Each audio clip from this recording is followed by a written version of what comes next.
امام الانبیاء سید الانبیاء کونین کے تاجور جناب محمد رسول اللہ صلی اللہ علیہ وسلم کی ذات اقدس اطہر و اعلی پر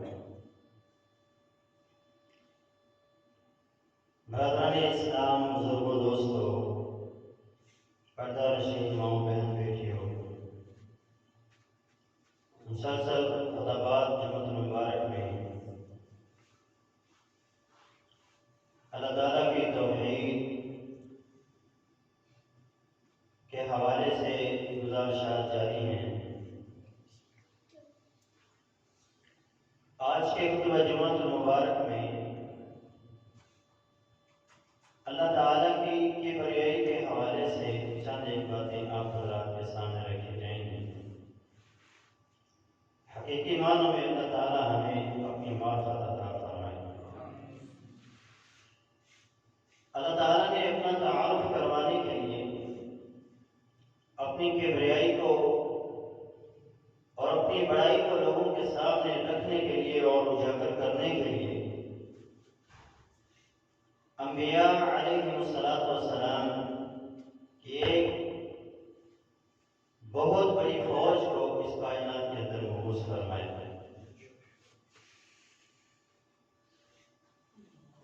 اور سب سے آخر میں نبی آخر الزمان جناب محمد رسول اللہ صلی اللہ علیہ وسلم کو اس کائنات کے اندر نبی اور رسول بنا کر مبعوث فرمایا۔ دوسری وحی نبی علیہ السلام پر جو نازل کی گئی، اس میں یہی رب تعالیٰ کا پیغام ہے، یا ایھا المدثر قم فانذر وربک فکبر، اے چادر اوڑھنے والے، کھڑے ہو جاؤ اور لوگوں کو ڈرائیے، وَرَبَّكَ فَكَبِّرْ، اور اپنے رب کی بڑائی اور کبریائی کو بیان لوگوں کے سامنے کیجیے۔ اللہ تعالیٰ کی بڑائی اور اس کی کبریائی کو لوگوں کے سامنے رکھیے۔ اور پھر اس کے بعد نبی علیہ السلام نے عرصہ 23 سال اللہ تعالیٰ کی وحدانیت، اس کی کبریائی لوگوں کے سامنے بیان کی۔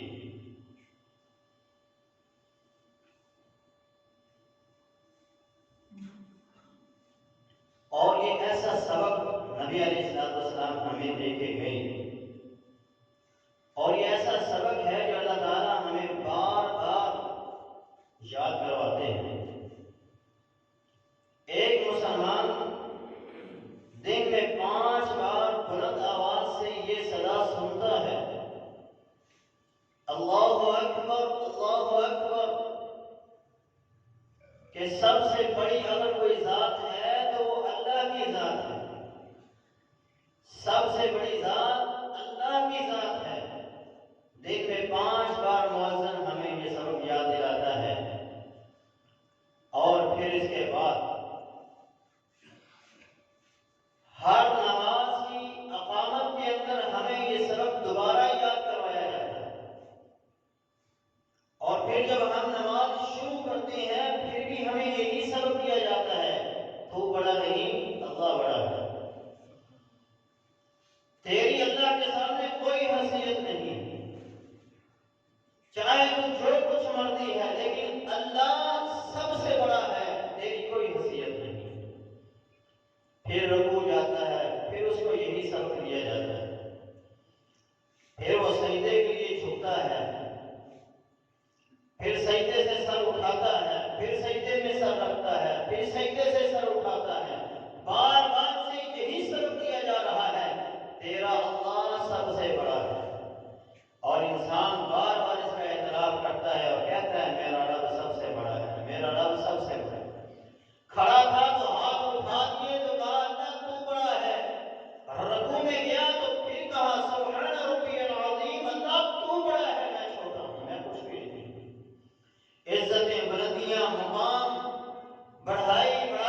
میں بڑا ہوں، پھر بھی تکبر کا مظاہرہ کرتا ہے، پھر بھی ہر معاملے میں اپنی ناک کو آگے رکھتا ہے، اپنی برادری کو آگے رکھتا ہے، نماز کے وقت اپنے کاروبار کو ترجیح دیتا ہے، اپنے دوستوں کو ترجیح دیتا ہے، اپنی نیند کو ترجیح دیتا ہے، گویا اس کا یہ دعویٰ بالکل باطل ہے کہ اللہ سب سے بڑا ہے۔ ایک مومن اور مسلمان کا یہ دعویٰ اور اس کے اوپر اس کے پاس دلیل ہونی چاہیے کہ واقعہ ہی وہ اللہ رب العالمین کو سب سے بڑا سمجھتا ہے۔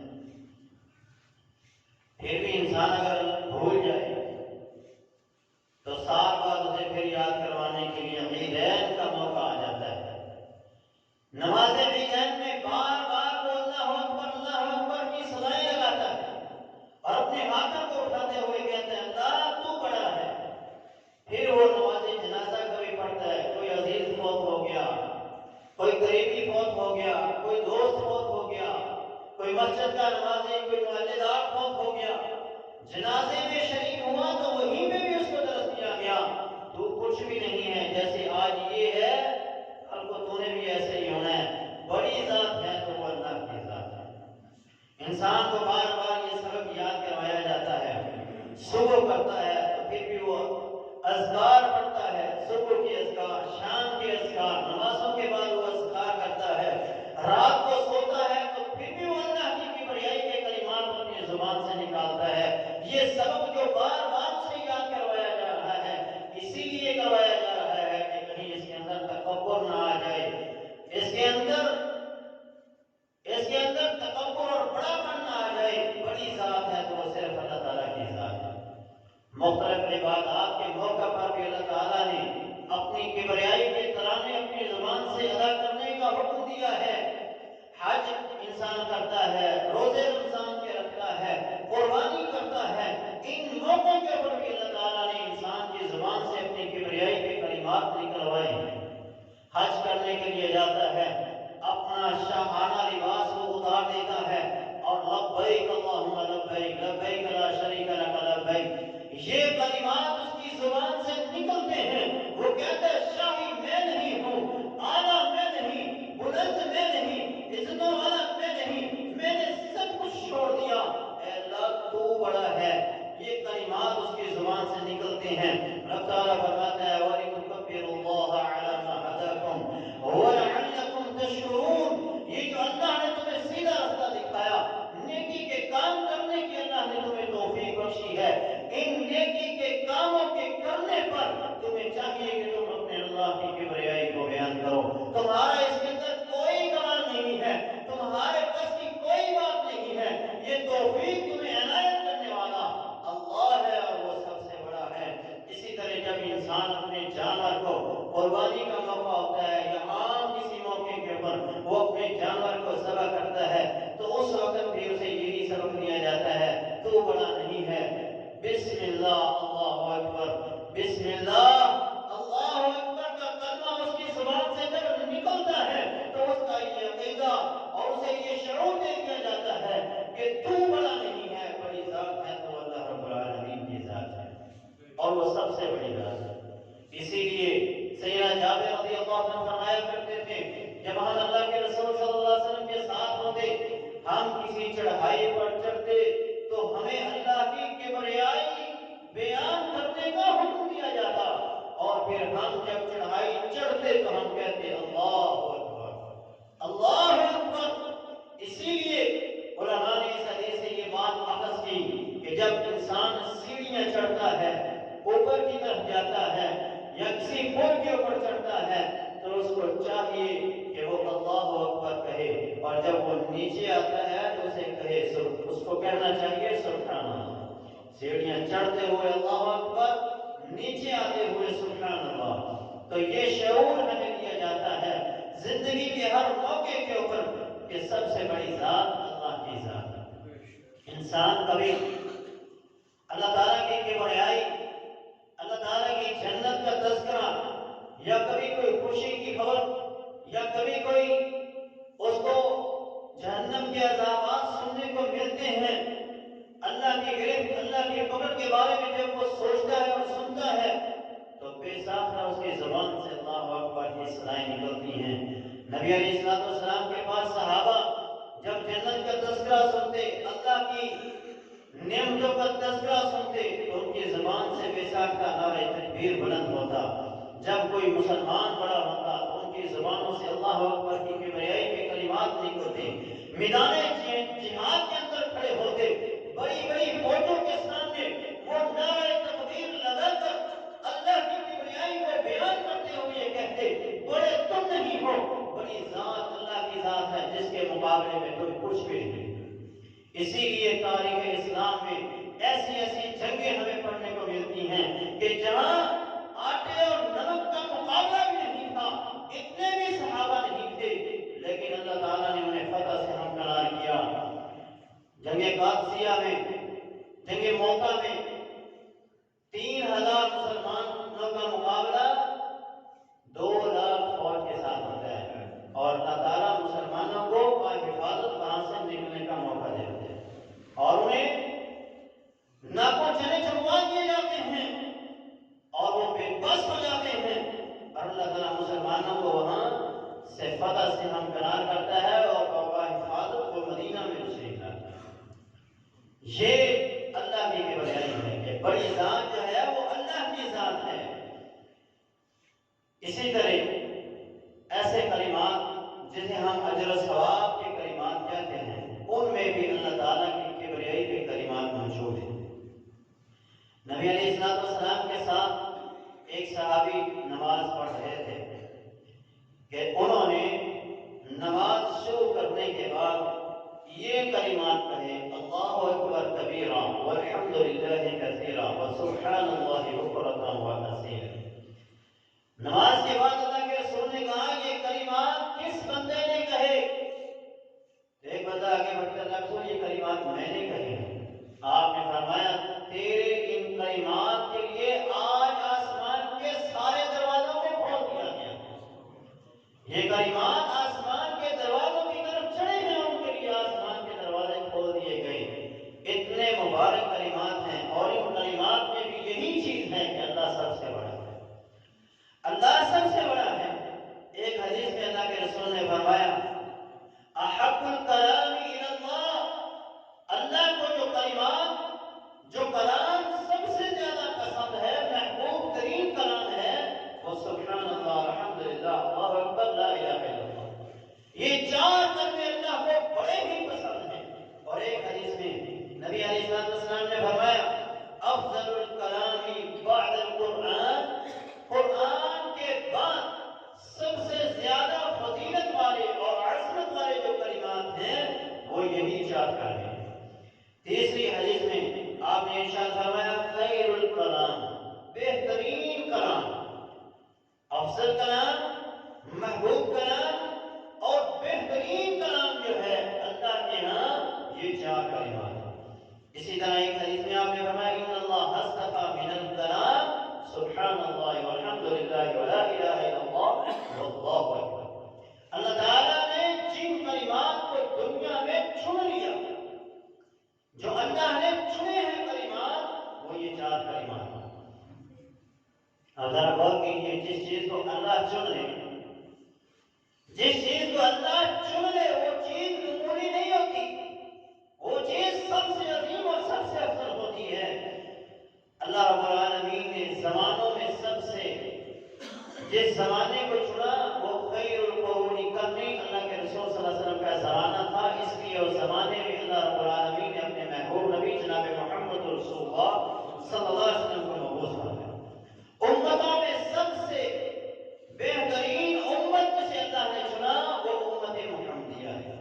اسی طرح دنیا میں بڑے پانی ہیں، لیکن سب پانیوں میں جس پانی کو رب نے چنا وہ زمزم کا پانی ہے۔ راتیں جب سے زمین بنی، جب سے آسمان بنا، دن اور رات کا نظام چلتا رہا ہے، لیکن ان راتوں میں سب سے بہترین رات جس رات کو رب نے چنا وہ لیلۃ القدر کی رات ہے، اور جس دن کو چنا وہ یوم عرفہ کا دن ہے جس کو اللہ تعالیٰ نے چن لیا۔ مہینوں میں رب نے رمضان المبارک کے مہینے کو چنا، شہروں میں رب نے مکہ المکرمہ کو چنا، اور کتابوں میں رب نے قرآن کو چنا۔ رسولوں میں سب سے جسے اللہ نے محبوب جس کو رب نے چنا وہ محمد مصطفیٰ صلی اللہ علیہ وسلم کی ذات ہے۔ اسی طرح کلمات میں سے، کلام میں سے جن کلمات کو اللہ نے چنا وہ سبحان اللہ، الحمدللہ، ولا الہ الا اللہ، اللہ اکبر ہے، اور ان کلمات میں اللہ رب العالمین کی کبریائی کا اللہ تعالیٰ نے ذکر کیا ہے۔ اسی طرح اللہ کے رسول صلی اللہ علیہ وسلم بھی ان کلمات کو کس قدر محبوب سمجھتے ہیں۔ آپ نے فرمایا احب الی مما طلعت علیہ الشمس، مجھے یہ کلمات ان چیزوں سے محبوب ہیں جن پر سورج کی شعاعیں پڑتی ہیں، جن چیزوں پر سورج طلوع ہوتا ہے، یعنی پوری دنیا ایک طرف اور ان کلمات کا پڑھنا مجھے زیادہ محبوب ہے۔ تو ہمیں بھی یہ کلمات زیادہ محبوب ہونے چاہیے اور پڑھنے چاہیے۔ یہ کلمات ایسے عظیم کلمات ہیں کیونکہ ان کے اندر اللہ تعالیٰ کی کبریائی ہے کہ ان کے پڑھنے سے اللہ بندے کے نامہ اعمال میں نیکیوں کا اضافہ کر دیتے ہیں۔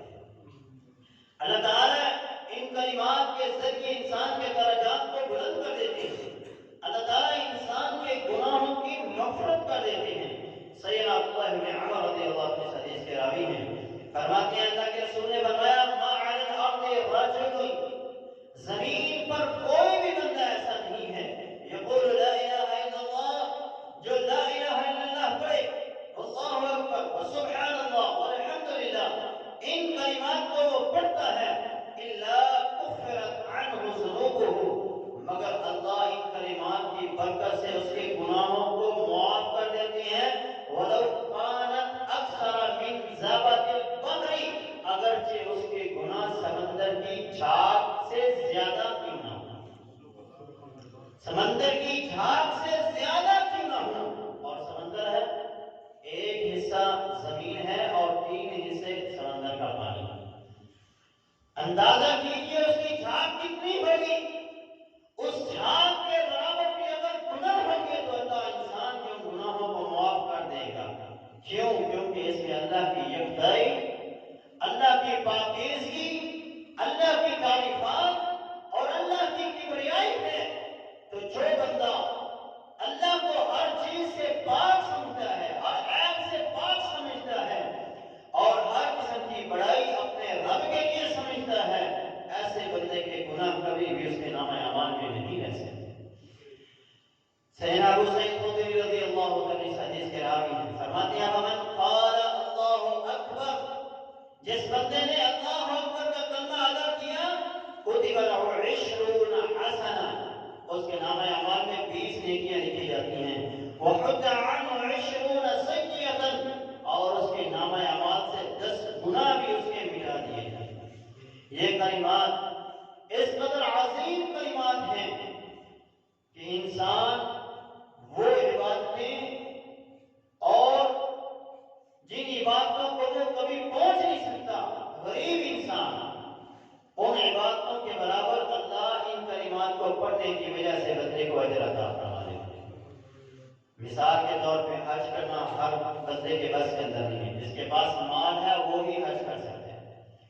اللہ کے راستے میں خرچ کرنا یہ صرف غنی اور مالدار بندے کا کام ہے، غریب بندے کے پاس کچھ ہوگا نہیں تو خرچ کہاں سے کرے گا؟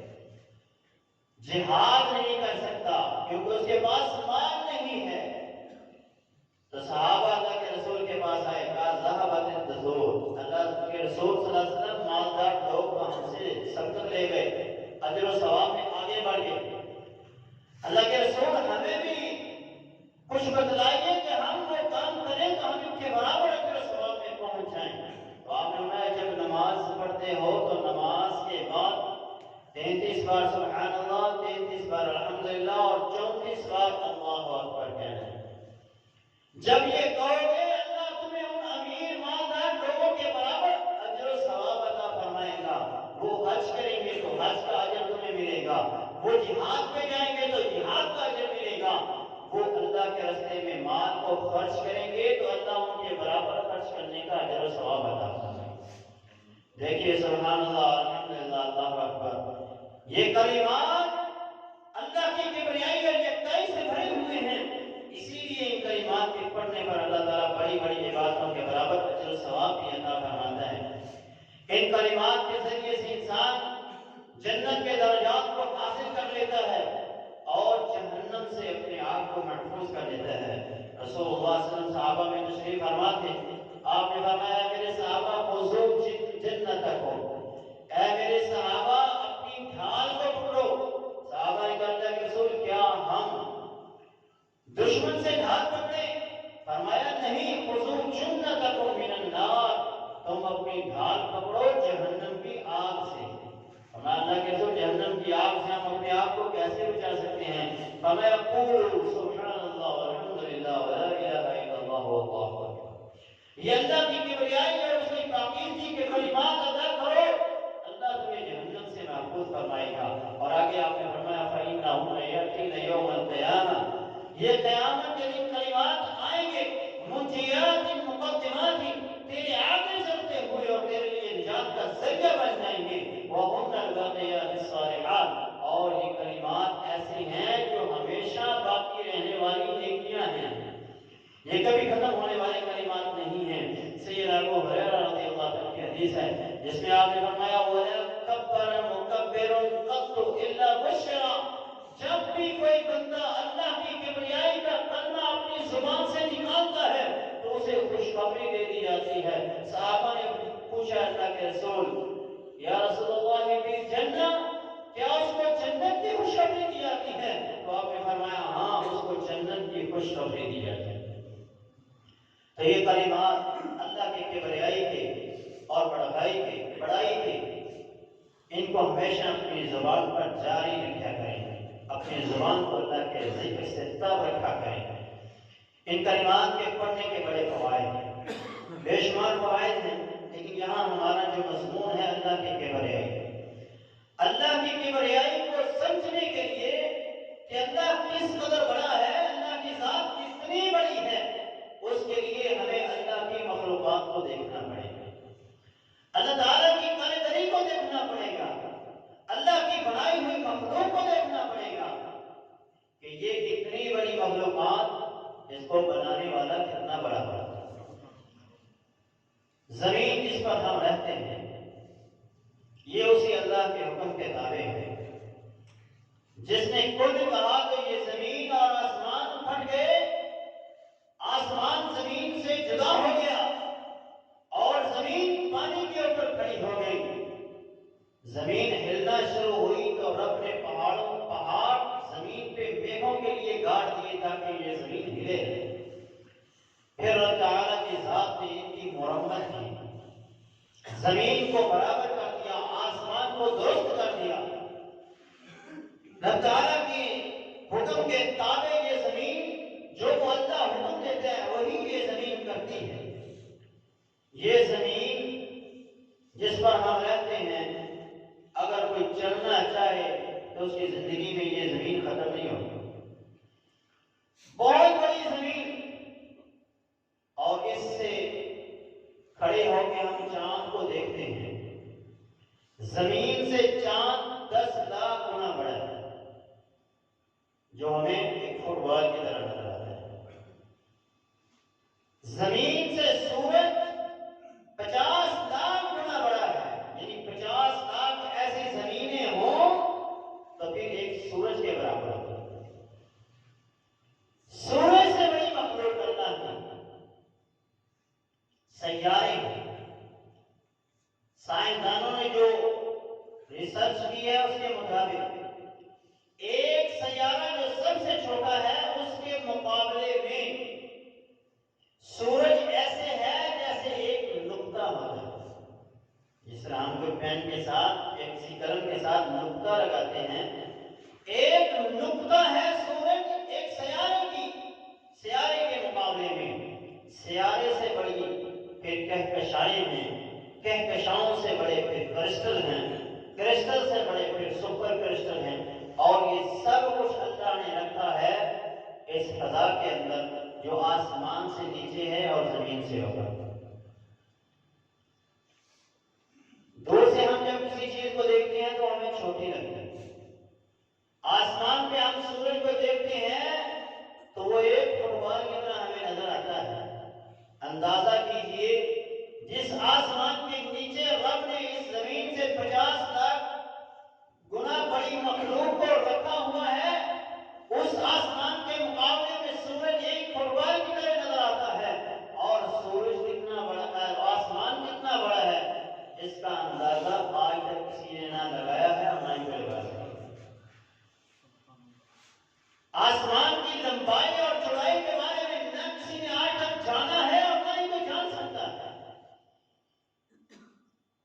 زمین سے آسمان کی جو مسافت اللہ کے نبی صلی اللہ علیہ وسلم نے بیان کی ہے، فرمایا جناب محمد رسول اللہ صلی اللہ علیہ وسلم نے بینہما مسیرت خمس مئت سنۃ، زمین سے آسمان کی جو مسافت ہے وہ 500 سال کی مسافت ہے۔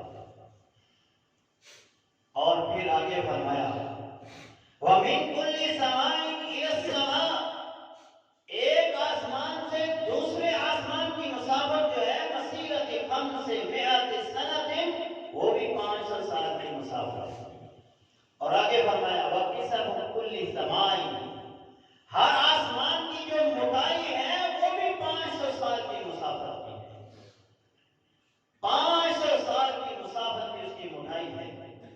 اور آگے فرمایا وَبَيْنَ السَّمَاءِ السَّابِعَةِ وَالْعَرْشِ، آسمان اور عرش کے درمیان بحر، ایک سمندر ہے، یعنی ساتوں آسمان کے اوپر ایک سمندر ہے، بین اسفلہ وعلاہ، اس کے اوپر بھی 500 سال کی مسافت ہے، اس سے نیچے بھی 500 سال کی مسافت ہے، اور اس کے اوپر اللہ رب العالمین کا عرش، کرسی کے اوپر پھر اللہ کا عرش ہے۔ اب ذرا اندازہ کیجئے اتنی بڑی مخلوق، اس کو بنانے والا کتنا بڑا ہوگا۔ پھر آپ جب اللہ اکبر کہتے ہیں تو پھر پتہ چلتا ہے کہ ہمارا خالق و مالک کتنا بڑا ہے۔ پھر یہ آسمان جو اتنے بڑے ہیں، جن کی لمبائی اور چوڑائی کے بارے میں معلوم نہیں کیا جا سکتا، لیکن اس کی اونچائی کے بارے میں جو حدیث میں آ گیا اس میں ہمارا ایمان ہے۔ اب یہ آسمان بھی اللہ کی ایک مخلوق ہے، اس سے بڑی بھی اللہ کی ایک مخلوق ہے جو اللہ تعالیٰ کی کرسی ہے، اور کرسی اللہ تعالیٰ کے پاؤں رکھنے کی جگہ ہے۔ اور کرسی کے بارے میں اللہ تعالیٰ نے فرمایا وَسِعَ كُرْسِيُّهُ السَّمَاوَاتِ وَالْأَرْضِ، اس کی کرسی نے زمین و آسمان کو گھیرا ہوا ہے۔ ساتوں زمینیں اور ساتوں آسمان اس کی کرسی کے اندر ہیں، اور وہ کرسی اس سے کتنی بڑی ہے۔ نبی علیہ السلام نے فرمایا اس کی مثال ایسے سمجھو مَا السَّمَاوَاتُ السَّبْعِ إِلَّا كَدَرَاهِمِ سَبْعَةٍ أُلْقِيَتْ فِي تُرْسٍ، ایک ڈھال کے اندر، جو جنگ کے وقت مجاہدین ڈھال استعمال کیا کرتے تھے، اس ڈھال کے اندر 7 سکے رکھ دیے جائیں، اللہ کی کرسی کے مقابلے میں سکوں کی وہ حیثیت ہے۔ اور پھر آگے آپ نے کرسی کا عرش کے ساتھ تقابل کیا تو آپ نے فرمایا مل کرسی فی العرش، کرسی عرش کے مقابلے میں ایسے ہے الا کحلقۃ من حدید القیت بین ظہرین فلاۃ من الارض، زمین کے چٹیل میدان میں ایک لوہے کا چھلا رکھ دیا جائے تو کرسی اس چھلے کی مانند ہے، اور باقی سارا اللہ کا عرش ہے، اور اس عرش کے اوپر اللہ اپنی ذات کے لحاظ سے مستوی ہے۔ الرحمن علی العرش استوى، اتنی بڑی مخلوقات پیدا کرنے والا اللہ کس قدر بڑا ہوگا۔ سبحان اللہ، اللہ کتنا بڑا ہے۔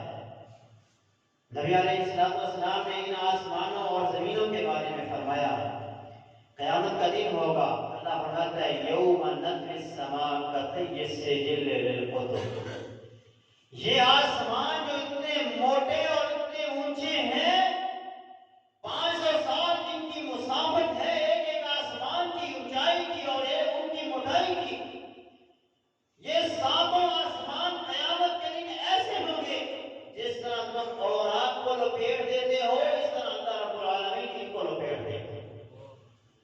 کتنی بڑی ذات ہوگی جو اتنی بڑی مخلوق کو کاغذ کی طرح لپیٹ کے رکھ دے گی، اور آگ کی طرح جو اس کو لپیٹ کے رکھ دے گی۔ حدیث قدسی ہے، اللہ تعالیٰ نے ارشاد فرمایا، اللہ کے رسول فرماتے ہیں یطوی اللہ السماوات السبع یوم القیامہ، قیامت کے دن اللہ ساتوں آسمانوں کو لپیٹ دے گا، ثم یأخذہن بیدہ الیمنی، پھر اللہ اسے اپنے دائیں ہاتھ میں لے گا۔ یاد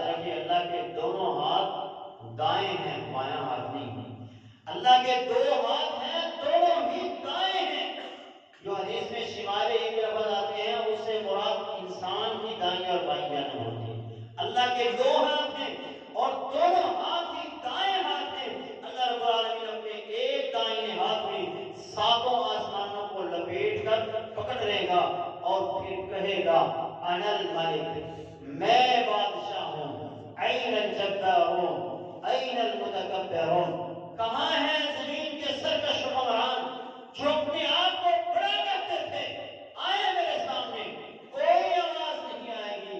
اور پھر اللہ خود ہی فرمائے گا آج کی بادشاہت جو ہے وہ اللہ کبریا اللہ اکبر کی ہے، اللہ کے علاوہ کسی کی آج بادشاہت نہیں ہے. پھر آپ نے فرمایا سبحان اللہ العظیم الصبر، پھر اللہ ساتوں زمینوں کو لپیٹ کر کے اپنے ہاتھ میں لے لے گا.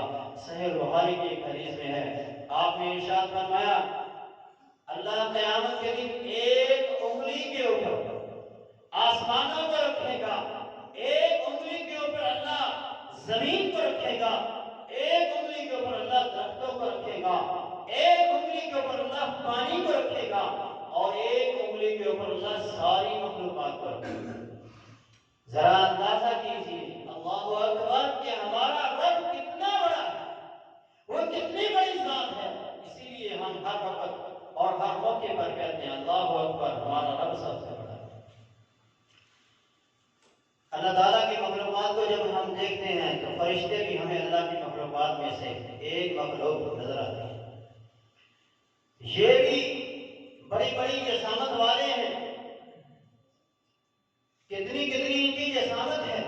نبی علیہ السلام نے پہلی وحی کے بعد دوبارہ جب سیدنا جبریل کو اس کی اصلی شکل میں پہلی دفعہ دیکھا تو آپ نے فرمایا میں نے ان کو دو پروں کے اندر دیکھا، ایک پر ان کا اس طرف آفاق میں پھیلا ہوا تھا اور دوسرا ان کا دوسری طرف، یعنی ایک مشرق میں اور دوسرا مغرب میں. آپ اس طرح کہہ سکتے ہیں اتنے بڑے سیدنا جبریل ہیں.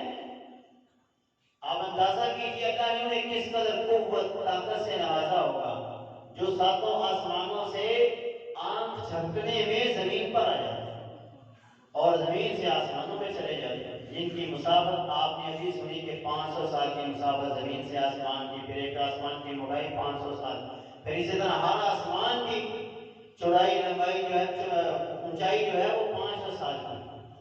تو ان ساری مسافت کو جو آنکھ جھپکنے میں طے کر لیتا ہے، جس کی اتنی قوت اور اتنی طاقت ہے، اتنی قوت اور طاقت جس نے عطا کی ہے، وہ کتنی بڑی ذات ہے. انسان جب اللہ اکبر کہتا ہے تو اسے یہ مانے اپنے ذہن میں ہونے چاہیے کہ میں کس کے سامنے کھڑا ہوں. جب اللہ اکبر کی صدا لگاتا ہے پھر اسے پتا ہونا چاہیے میرا خالق و مالک کتنا بڑا ہے. اللہ کی اس مخلوق کے اندر 4 فرشتے ایسے ہیں جنہوں نے اللہ کے عرش کو اٹھایا ہوا ہے.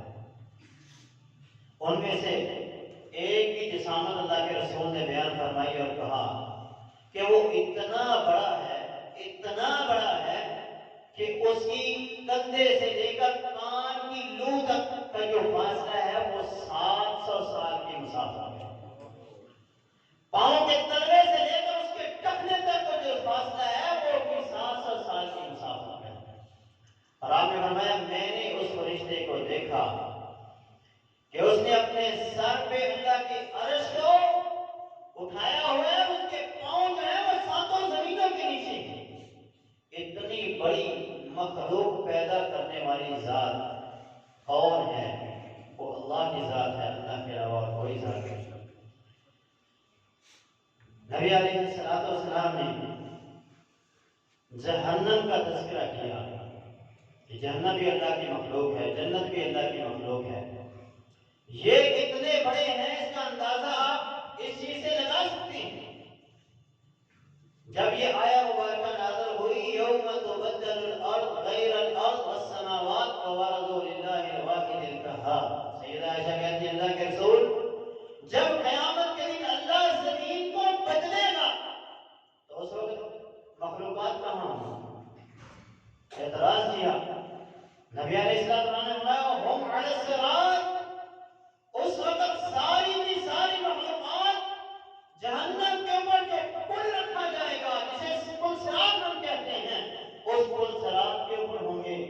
الصلاۃ کیا ہے؟ آپ سنتے رہتے ہیں بال سے باریک، جو بال سے باریک چیز کے اوپر ساری مخلوقات کو رکھ دے، جو اس کے نیچے جہنم ہے وہ اتنی بڑی ہوگی۔ جہنم اتنی بڑی ہے، اس کے اندر اللہ نے جو فرشتے تعینات کیے ہیں وہ صرف 19 ہیں، جنہیں زبانیاں کہا جاتا ہے، جنہوں نے سنبھالا ہوا ہے اندر سے۔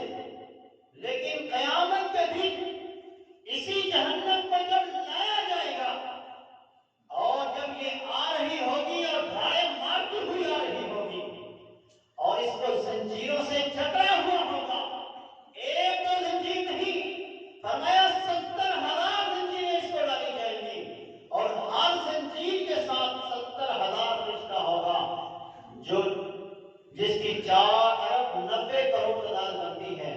4,90 کروڑ فرشتوں نے اس جہنم کو پکڑا ہوگا، وہ پھر بھی اسے چھوڑ رہی ہوگی اور رب سے کیا رہی ہوگی؟ مجھے چھوڑ دیا جائے، میں اللہ تیرے باغیوں کو نافرمانوں کو اپنے اندر کھینچ لوں۔ اس منظر کو جب حضرت ابراہیم علیہ السلام دیکھیں گے تو گھٹنوں کے بل گر جائیں گے اور کہیں گے رب صلی اللہ آج مجھے اس سے محفوظ کر دے۔ یہ اتنی بڑی جہنم ہے جس کے اندر جہنمیوں کی داڑھوں کا ذکر قرآن میں اور حدیث میں آیا ہے کہ ان کی داڑھیں جو ہیں وہ احد پہاڑ کی جتنی ہوں گی۔ ان کے بیٹھنے کی، ایک جہنمی کے بیٹھنے کی جگہ مکہ سے مدینے کا جو فاصلہ ہے یعنی 400 کلومیٹر، اس کے بیٹھنے کی جگہ وہ جہنم کتنی بڑی ہے اندازہ کیجیے، اور اس کو بنانے والی ذات کتنی بڑی ذات ہے۔ جنت ہے اتنی بڑی جنت، جب سے آدم علیہ السلام کو اللہ نے پیدا کیا اور انسان پیدا ہوتے آ رہے ہیں، دنیا سے جا رہے ہیں، ان کے لیے رب نے جنت بنائی۔ کوئی جہنم میں گئے، کوئی جنت میں جائیں گے، تو جنتی جنت میں جائیں گے، سب سے آخر میں جو جنت میں جائے گا، جو جہنم کے عذابات سے نجات پا کر جنت میں جائے گا، اس کے بارے میں اللہ کے رسول نے فرمایا کہ اللہ اس کو اس دنیا کی 10 گنا اور جنت عطا کرے، دنیا سے 10 گنا زیادہ۔ آپ اندازہ کیجیے کتنی بڑی دنیا ہے، کتنی بڑی دنیا ہے، اور اس دنیا کی اور 10 دنیا اتنی اللہ آخری جنتی کو جنت دے گا، اور پھر بھی جنت پور نہیں ہوگی، اللہ ایک نئی مخلوق پیدا کرے گا، وہ جنت کے اندر اللہ آباد کرے گا۔ تو اس مخلوق کو پیدا کرنے والا کتنا بڑا ہے، یہ اندازہ انسان جب لگا لے گا تو پھر اسے اپنے خالق و مالک کا اندازہ ہوگا کہ میرا رب اللہ اکبر جو ہے وہ کتنا بڑا ہے۔ سمندر کی مخلوقات کو دیکھیں، سمندر میں ایک مچھلی ہے جسے بلو ویل کہتے ہیں، جس کا روزانہ کا 200 پاؤنڈ وزن بڑھتا ہے، اور یہ تقریباً کیا ہے آپ 100 کلو، 2.5 من جس کا روزانہ وزن بڑھ رہا ہے، اتنی بڑی اللہ کی مخلوق ہے، اور وہ 2 سال زندہ رہے، 2 سال زندہ رہے، 5 سال زندہ رہے، 10 سال زندہ رہے، 100 سال زندہ رہے، کتنی اس کی عمر ہے۔ سب سے بڑی مخلوق اس وقت جو خشکی اور تری کی ہے وہ بلو ویل سے کہا جاتا ہے، اور اس کا روزانہ 100 کلو وزن بڑھتا ہے، اور اس کی خوراک کتنی ہوگی، اور وہ کیا کیا کھاتی ہے، ذرا اندازہ کیجیے۔ جو سائنسدان ہیں وہ کہتے ہیں سمندر کے اندر جو آلودگی ہوتی ہے، گندگی ہوتی ہے، اس کی صرف وہ صفائی کرتی ہے، وہ اور کسی چیز کو نہیں کھاتی۔ اللہ نے کتنی بڑی مخلوقات کو پیدا کیا اور پھر ان کا رزق کا بھی بندوبست کیا، اور کیسے کیسے کیا، جیسے اس کی شان کے لائق ہے۔ تو اللہ اکبر کا معنی آپ سمجھ چکے ہوں گے کہ ہمارا اللہ کتنا بڑا ہے۔ جب آپ نماز پڑھتے ہیں، جب آپ اذان دیتے ہیں، جب آپ اذان سنتے ہیں کہ مؤذن کہے اللہ اکبر، پھر آپ کا کاروبار بڑا نہیں ہونا چاہیے، آپ کی مجلس بڑی نہیں ہونی چاہیے، آپ کی یاری دوستی بڑی نہیں ہونی چاہیے، آپ کی مجلسیں بڑی نہیں ہونی چاہیے، آپ کا موبائل بڑا نہیں ہونا چاہیے، ہر چیز سے تعلق توڑ کر رب کی طرف آ جاؤ،